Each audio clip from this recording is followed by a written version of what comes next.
Bonjour, heureux de vous retrouver pour le message spirituel du jour du 24/11/2020. Portez les fardeaux les uns des autres.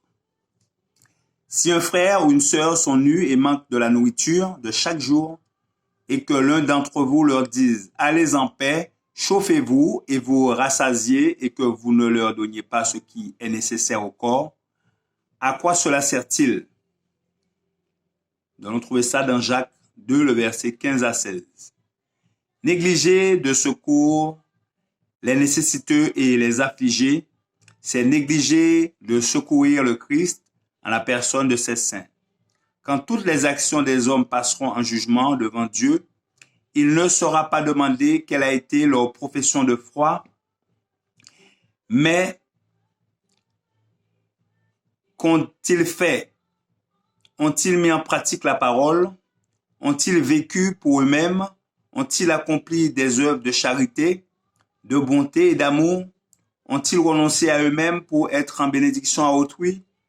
S'il apparaît que telle a été leur vie, que l'essence de leur caractère fut la bonté, le renoncement, la bienveillance, ils recevront la bénédiction du Christ et cette précieuse approbation, cela va bien. Notre force spirituelle et notre bénédiction sont proportionnées au travail d'amour et aux bonnes œuvres que nous accomplissons. Voici la recommandation de l'apôtre.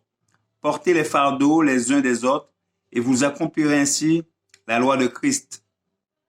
L'observation des commandements de Dieu exige de nous la pratique du bien, du renoncement, le sacrifice de nous-mêmes, le dévouement envers autrui.